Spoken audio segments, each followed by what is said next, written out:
7-8 दिवसात आम्ही तो हप्ता देऊन टाकू। पुढचा आणखी एक भुजबळ साहेबांचा महत्त्वाचा प्रश्न, ते सकाळी तुम्हाला भेटले आज येऊन, ते नाराज आहेत, ते भाजपमध्ये ते मला भेटल्यानंतर भुजबळ साहेबांनी तुम्हाला ब्रीफ केलेला आहे, आमची काय चर्चा झालेली आहे, वेगळ्याने ब्रीफ करायची आवश्यकता नाही। भुजबळ साहेब आमच्या महायुतीचे एक प्रमुख नेते आहेत आणि तिन्ही पक्ष, मग ते अर्थातच राष्ट्रवादीचे आहेत म्हणून तिथे त्यांचा सन्मान आहेच, पण आमच्या तिन्ही पक्षाच्या नेत्यांच्या मनात त्यांच्याबद्दल सन्मानाची भावना आहे। मुळातच भुजबळ साहेबांना ज्यावेळेस अजितदादांनी मंत्रिमंडळामध्ये घेतलं नाही त्यावेळी भुजबळ साहेबांना डावलण्याचा त्यांचा हेतू नव्हता। त्यांनी मला सांगितलं की आमची इच्छा आहे की आमचा पक्ष हा राष्ट्रीय पक्ष राहिलेला आहे, आम्हाला तो राष्ट्रीय स्तरावर मोठा करायचा आहे आणि राष्ट्रीय स्तरावर भुजबळ साहेबांसारखा एक नेता ज्याला देशाच्या अन्य राज्यातही मान्यता आहे त्यांना आम्हाला राष्ट्रीय पातळीवर पाठवायचं आहे।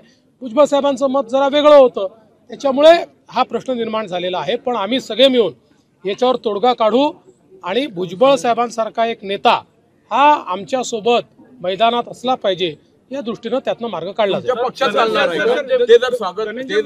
त्यांनी असं आहे,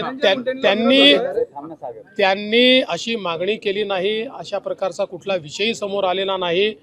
शेवटी राष्ट्रवादी काँग्रेस, आम्ही आणि शिवसेना तिघं एकत्रित आहोत ना, त्यामुळे आम्ही कशाला म्हणजे अशा प्रकारचे काही भावनाच नाहीत, आम्ही एकत्रित आहोत, निर्णय एकत्रित करायचे आहेत आणि त्यांच्याबद्दल तिन्ही पक्षांमध्ये आदर आहे। सर, मराठा क्रांती मोर्चाने पुन्हा एकदा अजित पवार यांच्या प्रत्येक कार्यक्रमामध्ये निदर्शनं करण्याची घोषणा केली आहे। धनंजय मुंडे यांच्यावर कारवाई करावी अशी मागणी। मला असं वाटतं की या ठिकाणी आता बीडच्या प्रकरणाची सगळी चौकशी चाललेली आहे, ती चौकशी दोन्ही प्रकाराने आपण करतो आहे आणि मी स्पष्टपणे सांगितलं आहे की चौकशीमध्ये कोणीही दोषी आढळला तरी त्याच्यावर कारवाई केली जाईल, त्यामुळे कुठल्याही प्रकारची निदर्शनं करणं हे काही योग्य होणार। CEN न्यूज, देश प्रदेश की ताजा तरीन खबरों के लिए CEN न्यूज को सब्सक्राइब करें और रहें पल पल की खबर से हर पल बाखबर।